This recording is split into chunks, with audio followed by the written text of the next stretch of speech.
This is Pet Life Radio. Let's talk pets.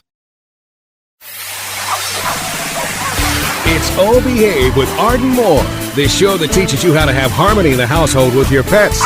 Join Arden as she travels coast to coast to help millions better understand why cats and dogs do what they do. Get the latest scoop on famous faces, their perfectly pampered pets, and who's walking who in Rin Tin Tinseltown. From famous pet experts and best-selling authors to television and movie stars, you'll get the latest buzz from wagging tongues and tails, garner great pet tips, and have a doggone fur-flying fun time. So get ready for the pause and applause as we unleash your Oh Behave host, America's pet edutainer, Arden Moore. Welcome to the Oh Behave show on Pet Life Radio. I'm your host, Arden Moore. Got cat? Or are you one of the countless dedicated people who reach out to homeless cats in your neighborhood with food, care, and a chance to enjoy life? You know what? We salute you. And you're in for a very special treat today because our special guest is one of the world's top experts on cats and animal welfare. And like me, she feels right at home behind a microphone because each week she hosts the Community Cats podcast. So please join me in giving a marvelous welcome to Stacy LeBaron. Hey, welcome to the show, Stacy. Well, thank you so much for having me. Doesn't it feel weird, me fielding questions to you? Because your show, how long have you had the Community Cats podcast? About a year and a half. We've done about 230 episodes. Woohoo! That's almost one a day. You're like a vitamin. I want everybody to know everything they need to know about Community Cats. You got it, girl. And we're going to repeat it often enough, but give us the website. It's www.communitycatspodcast.com. And make sure you plural those cats because there's more than one, right? Yep. Always All in right. the communities. So when you're not doing that, you're kind of the brains and inspiration behind the 2018 online cat conference. It's going to hit the airways, folks, on January 26th through the 28th, and you still have time to register and tune in. So we could be in our pajamas coming to your conference, right? Yeah, it's a beautiful thing. Yeah, so I decided to start a virtual cat conference. I've spent many years when I was working in the nonprofit world traveling around to conferences, having to find cat sitters, having to, find a hotel, pay for airfare. And it was just seemed really expensive to a lot of folks who are out there trying to rescue cats day in and day out. And so I decided to try and create an affordable educational opportunity for folks where they'd be able to just tune in via their computer. They can even sit in their car while they're waiting for the cat to go into the trap, and they can still watch a webinar sitting there with their coffee, and making it as convenient and easy as possible for people to get information about how to help cats. They could be sipping on catnip tea, too, because it's very relaxing. But, you hit the nail on the head. You're kind of like so 2018 with this. I know what it's like to go to conferences and pack and, like you said, worry about who's going to be caring for our pets while they're home. But you want to reach more people. So tell us how people can register for your conference. I know it's coming up on the 26th to 28th. Yeah, it's going to start on Friday night, January 26th, and run through to January 28th. We have a series of about 12 guest speakers. So there's going to be 6 presentations on Saturday and 6 on Sunday. And they can register for the conference at onlinecatconference.com. That's nice. You kind of got the who's who of cat folks in the world of rescue. I mean, I know of Karen Little. She's the founder of Alley Cat Advocates. You've got, Brian Cordes. He's the director of national programs for neighborhood cats. I mean, what did these folks say when you say, hey, guess what? I want you to be the speaker at our conference, but you don't have to leave your home. Yeah, I'd say most of them said, sign me up. Because they all are interested in sharing their stories and sharing about the work that they're doing. And we have some very interesting topics. We cover talking about what's going on with community cats in Hawaii. We even look at China, Beijing, what's going on in Australia. We have Hannah Shaw, the kitten lady, talking about how to save kittens. As you mentioned, Karen Little and Katie Lisnick are talking about the tip-top TNR best practices, and the list goes on and on. My favorite passion, one of my interests, is how to battle ringworm. So we even have a little bit of disease issues coming in on that too. We're going to tease you, listeners, because we're going to dive into ringworm, but we got to pay for this show. So we're going to take a quick commercial break, and we'll be back with Stacy LeBaron. time for a pause. 4 furry ones actually sit and stay. Oh Behave will be right back. Molly, here's your dinner. Zeus, that's not your food. Don't let that happen to your precious cat. Elevate your cat's eating experience with the Cat Tree Tray. The Cat Tree Tray keeps your cat's food off the floor and conveniently located on the cat tree. It's the perfect way to eat. It's a beautiful wrought iron tray that easily attaches to your cat tree and keeps dogs and other critters out of your cat's dish. A must for multi-pet households. There's a 6-inch tray for large bowls and a 4-inch tray for smaller bowls. Purchase your Cat Tree Tray today. Go right now to cattreetray.com. That's cattreetray.com. CATTREETRAY.com.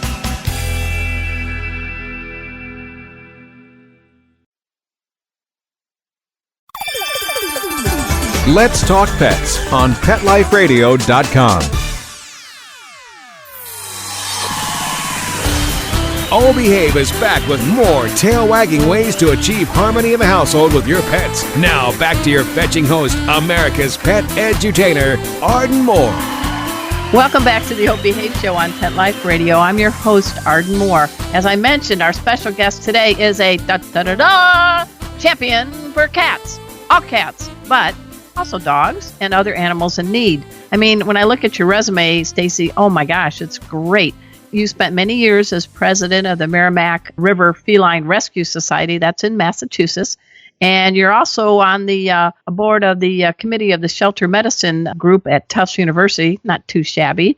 And somehow you host the podcast and you mentor about 80 groups in setting up trap, neuter, and return programs. Do you sleep? Yes, I do. I love sleep, actually. Oh, so it's like one a of my cat.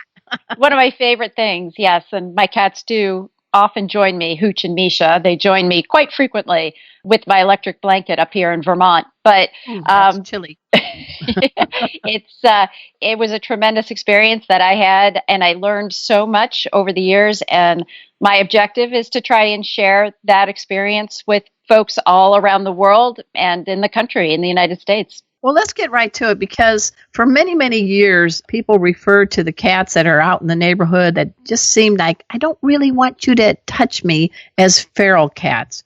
And now the term is more aptly called community cats. So explain the name change. And I personally prefer community cats.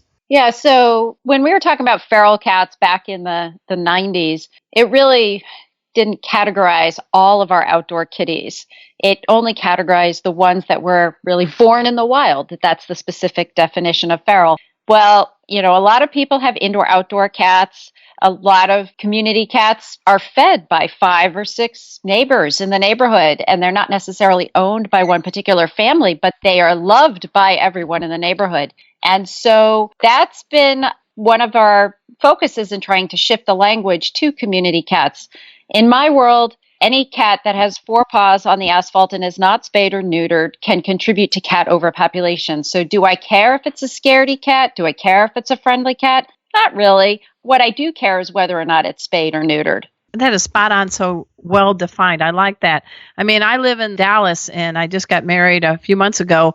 And now I have learned that there's a whole neighborhood of community cats here, including One-Eyed Mort that we take care of. And he's a tiger striped cat. And so we don't get as cold as Vermont, but this cat has adopted us. So he unfortunately is HIV. We think he's a carrier. We never could get the whole scoop from the veterinarian, but he can't interact with our house cats, Casey and Mikey, but it's cold. So we have made this laundry room into Morty's hangout. And so when it's cold out or bad weather, he hangs out and he purrs. We got toys for him and everything. And every time we go anywhere, we go to our cars, he wants to take a walk with us. He walks everywhere. I wish we could bring him in but we don't want him to get Mikey and Casey contagious. So that seems to be a plight. I'm not the only person. There's people that are kind all over the planet that want to feed these cats, but there's more to it than feeding, isn't it? Yeah, there is more to it than feeding. You really want to get the cat spayed or neutered and ear tipped, Right. a little snip off the ear so that they're always identified.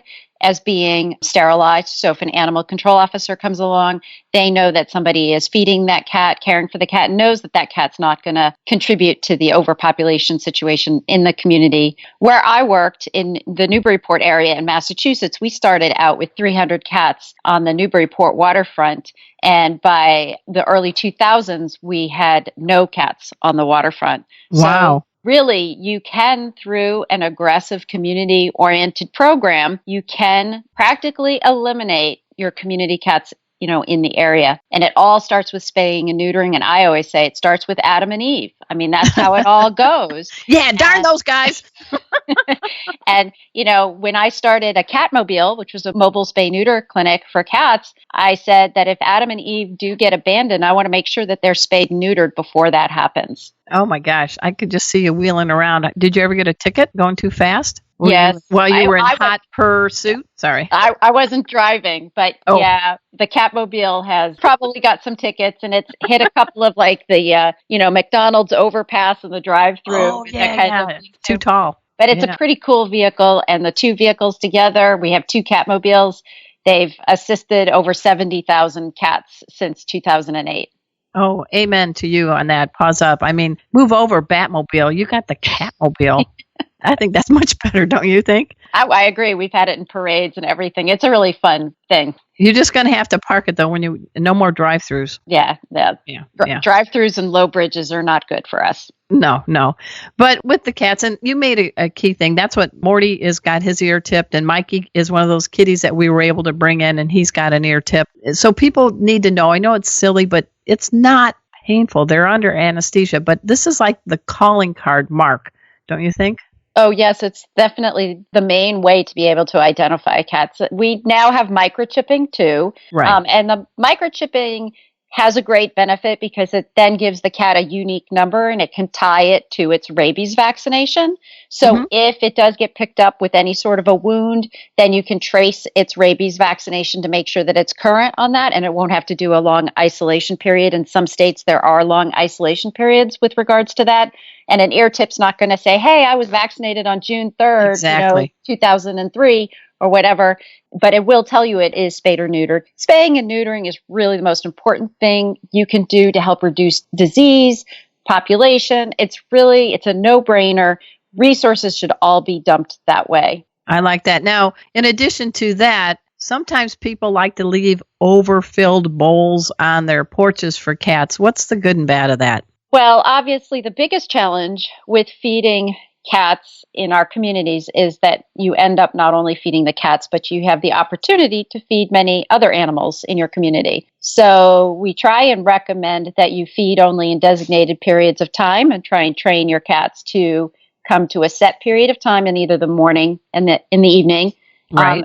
Having them fed in an elevated area. And obviously, you don't want to waste food because you're going to feed rats. Rats are a hot topic. I'm becoming a rat specialist. Are you going to get a Ratmobile? I may have to, because in the communities where we seem to be reducing the cat overpopulation problem, the rat population is growing. And so a lot of boards of health who have contacted us about cats now are contacting us about the rats. And so we have to kind of talk about that challenge in a community too. And so you really do want to be as careful as possible and try and limit who has access to the food and keeping it as elevated as possible and trying to prevent other animals from being able to have access to that food is really a good first step. No, that sounds great. I mean, I've opened my door and we do pick up the bowl and, give them a little bit of time. But we've had, raccoons and a possum. It's kind of jarring because they don't have their ear tipped and you're not expecting them. So I don't have a possum-mobile, but yeah, animals in the neighborhoods, they find the food scent. So you're doing the right thing. Now, the other tip I was hoping you can give people is why should they not be relocated, community cats? What's the concern there? So with regards to relocation, it's really done as a very much of a last option. I did run a barn relocation program for quite a few years, and you really have to take a solid 4 to 6 week period to basically rehome those cats, meaning in a contained environment. So they would have to be in a stall or a tack room for really a substantial period of time. And then it's really pretty risky whether they sort of stick. And I don't know if people would understand that, but really having the cats stick to that specific area is very challenging. And there's a range of different statistics between 50 and 75% of cats staying. But it's, I hear more 50%. Like if you start out with 6 cats, you end up with 3 that end up staying past 6 months. And then the others sort of disappear off into the wilderness or whatever. So it's really, really, really a last option. And I highly encourage doing it with set groups, colonies that are already bonded. So you don't take like one cat from one place, one cat from another, and say, hey, let's throw them in a playpen together for 4 weeks and think that they're going to be a happy family. But say you have a mom with her 3 kids and that the kids are all older feral kittens and they all get transported as a group, that would be a more successful placement. Well, there's also a term I've heard, the vacuum effect. Do you know what I'm talking about? Oh, yeah. Yeah. Okay. Yep. So explain that to our listeners. So if you say, I've got 10 cats in my backyard and I can't stand them and I want to get rid of them and blah, blah, blah.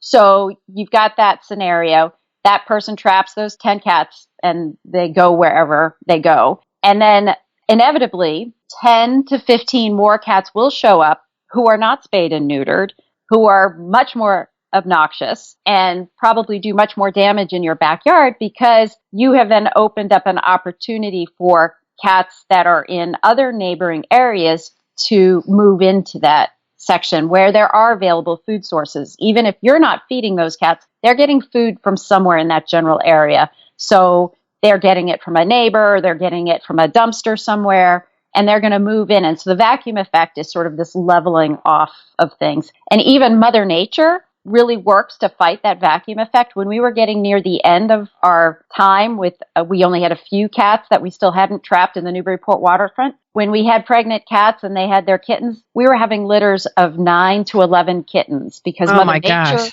was working hard to try and repopulate what we had basically taken away. Wow. And these cats that are intact, especially the males, they're yowling and boy, they're making your whole house area smell so nice with their love urine, right?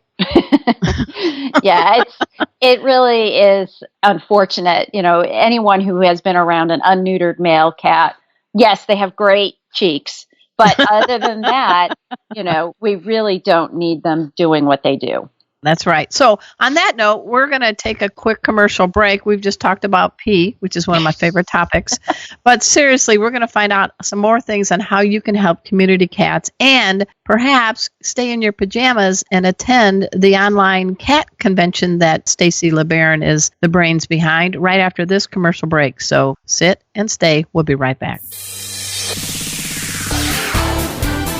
Time for a walk on the red carpet, of course. Oh Behave will be back in a flash right after these messages.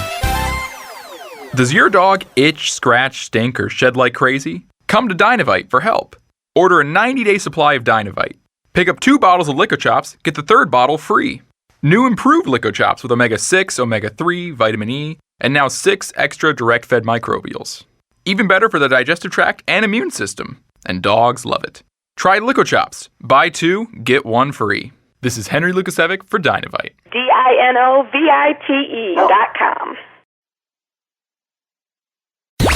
Let's talk pets. Let's talk pets On Pet Life Radio. Pet Life Radio. PetLifeRadio.com. Hey everybody, this is Jackson Galaxy from Animal Planet's My Cat from Hell, and I'm here with Arden Moore on the wonderful Oh Behave show on Pet Life Radio. Don't miss it.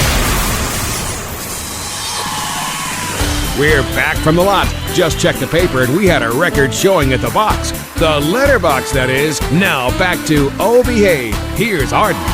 Welcome back to the Oh Behave show on Pet Life Radio. I'm your host, Arden Moore. I'm learning a lot, and I'm so glad that Stacy LeBaron is our special guest. She wears many collars in the animal welfare world.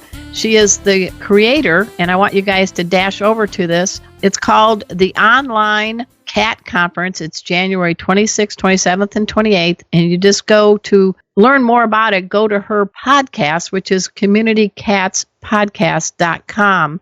Stacy, I mean, you've helped a lot of cats, but what I don't hear from you is frustration. So you've got the right attitude or catitude, I guess. Well, thank you very much. I really try to think outside of the box. I try to be creative and positive. There were so many times, don't get me wrong, there were so many times where I was not happy, I was frustrated. But you know what? That's part of the challenge. And you plow through it and you say, okay, I can figure out a way, I can help you. And that's why I really wanted to start this online cat conference, because I don't want people to feel like they're all alone and that they're just, fighting against the world all the time. It's okay to have a bad day every now and again, but when those bad days become every day, that's a problem. And I want people to believe that they can make a difference in 1 cat, 2 cats, 20 cats, 2,000, 200,000 cats. They can do it, and they just need help from others, and they need to believe it's not just themselves. Which got us back to, you thought I was going to forget about it, but ringworm. So one of your speakers is going to, let's talk about ringworm, because it's not a laughing matter, but you've got a stellar lineup of experts on the docket. But tell us about ringworm. What are we going to learn? Yes. So Laura Mullen of the San Francisco SPCA, she's a veterinary technician. I've had her interviewed on my podcast. So you can always go to the communitycatspodcast.com and search her name under Mullen. And so she talked about her experience in developing a really fascinating treatment protocol for ringworm, so much so that the San Francisco SPCA, they look for cats that have ringworm in other shelters, and they go get them and they bring them in to treat them. And so, from anyone in the sheltering world, if there's somebody out there looking for ringworm cats, that's a pretty exciting thing. And so it's a wonderful protocol. So I really wanted Laura to share how she's not afraid of this disease, and she feels like that we can really handle it and manage it and not have these cats with ringworm really be looked at as like, oh, this is terrible. Our world is ending. Either our foster home has it or our shelter has it, or, how do we handle the cleaning issues and the treatment issues and that kind of thing. So I'm very excited about that. We also have Pat Breyer talking about feline leukemia kitties and how to adopt them out. They are, a population that is really thought to be, once a cat comes in, test positive for feline leukemia, everybody has this, pregnant pause, and they're like, well, what are we going to do? Well, there's a future for cats with feline leukemia, and we need to bring that to the forefront. And those cats do deserve a home and a place to live out their lives. Now, she's with the Humane Society of Southern Arizona, correct? That is correct. Yeah. Okay. That was a lucky guess. No, I have your website in front of me. And then, and then one of the others is Miles Chadwick from Amansa Pet, and he's going to talk bigger picture, which is, how every community needs to have a clinic and how to develop that, because we do need access to low cost or no cost spay neuter for our cats. The cat problem is an overpopulation problem, and we need to have affordable access. I say cats are the pets of the poor. As your income level goes down, the number of cats you have goes up. Interesting. And as your income level goes up, the number of dogs you have goes up. So it's an inverse relationship between cats and dogs. So I say cats are pets of the poor, and we need to be able to provide services for those cats. That is very well put. Last month, I went to South Florida, and the Peggy Adams Rescue League, they are really big in their community cat program, and Paul Bates is the man behind it. I actually went with him as we met a gal named Brenda, who every day in her mobile home comes outside and feeds about 20 cats in a colony in the morning and at night. And it was amazing to see what's happening. And you know what? She makes less than $1,000 a month, and she's living, but her dedication to the cats is priceless. I mean, I'm sure there's many Brendas like that out there. Oh, yeah. And they just love the cats. I mean, they all have names, and they're just providing such great emotional support to folks that can feel very isolated and challenged, too. I mean, we all do. We all know that animals provide us with love, companionship, relationship, communication. So there's so many factors where community cats are really great for us, but we just need to be able to make sure that it doesn't get out of control. That's right, because then you have a hoarding situation, or worse, you have cats that are intact that are just, like you say, popping out like biscuits, new kittens. That's right. I mean, 6 to 8 unspayed and neutered cats, you've got a hoarder by the next year. Oh my gosh, that's right. Now, the one speaker I'm really curious about, she doesn't have to travel at all. You got a gal from Beijing coming in. Well, not really coming in. She's not flying on virtual airline. Tell us about Mary Peng and what's happening there. Yeah, Mary is a fantastic woman, and she is working with a lot of the private veterinarians in Beijing to help facilitate training them on how to handle community cats, as well as she has her own clinic there in the city. But she's really trying to create a scalable program that will be able to be replicated all around the country. And Wow. I think having a conversation about what private practice is doing to help community cats is really important, because we need to be collaborating with private practice in order to make sure that every community has no cat left behind. That's right. That's right. Now, technical aspects. Are you concerned about any technical hiccups when you're doing this? Because, people have all kinds of systems. So how in the heck are you going to pull this off? And the technical aspects. So I just sign up, I register, then what happens? Yep. So then once you register through onlinecatconference.com, then you will get a receipt for your payment and you'll get login information. We use the platform GoToWebinar. So there's for each day, you click on each day and you'll register for each day. And then it gives you all the reminder information about how to sign up the morning of. If you can't attend all of the presentations, no worries. It's being recorded and we will make that available to all the registrants after the event. And how much does this cost? Because you're saving a wallop amount of money from no hotel, no travel, no, airplane. So it's pretty affordable, right? Right. It's only $75 and it's 2 full days. And then Friday night is sort of is a social and presentation for me from 6 to 8 on Friday night. It's sort of our warm up. Are we going to have virtual Pinot Meow or Pinot Noir? You can drink whatever you want. I'm not carding anybody. So let's say you do register and you can't sit and attend everyone live. How long, once you register, are you going to have access to these talks? Probably about a week after, sometimes maybe earlier than that, but I'm guaranteeing a week after all the talks will be released. Okay. Before we bid adieu, is there a few other tips you want to share with our listeners? I love cats. I love dogs. I actually love people too. But there's this special group of community cats, and I just think the time is now to shine the spotlight on them. Oh, I agree. I just feel like there's so many people that feel like they can't do anything and that they have to always connect with the shelter or some other program, and they feel like they can't do it themselves. And I want to have everybody feel empowered that if they have a couple of cats in their backyard, they can make a difference and help those cats. So there's no reason why we all can't help our community cats. Well, I agree with you. I give you a pause up salute to that. Folks, we're speaking with Stacy LeBaron. She also is a host of a podcast I want you all to tune into. It's called CommunityCatsPodcast.com. And please check on that site for the online cat conference, or you can go to onlinecatconference.com too, right? Yes, you can go on to onlinecatconference.com. And for anything else, you can check us out at the CommunityCatsPodcast.com. We have a range of other programs. We provide grants to small organizations. Nice. You can just feel free to check us out. And you can always send me an email at Stacy@CommunityCatsPodcast.com. And let's get your cell number that everybody can call you at 3 a.m. Just kidding. Just kidding. My cell number is on the website. You can feel free to check it out there. You're listening. And on behalf of my 2 rescue cats, Mikey and Casey actually teaches pet first aid with me all over the country. He's I call him a shelter alum from San Diego Humane Society. And Mikey came from the streets. He's got a tipped ear. We salute you, Stacy, and we also give a big purr to Hooch and Misha, your cool cats at your home. Well, Arden, thank you so much for having me on the show. All right. Again, this was Stacy LeBaron. You guys got to check her out, and I hope you can attend her conference. You can be in your pajamas. It's awesome. I also, at this time, want to give a special salute to my producer, Mark Winter. He's the executive producer of Pet Life Radio. We call him the Wizard of Paws. And until next time, folks, this is your flea-free host, Arden Moore, delivering just 2 words to all you 2, 3, and 4-leggers out there. Oh, behave. Coast to coast and around the world, it's Oh Behave with Arden Moore.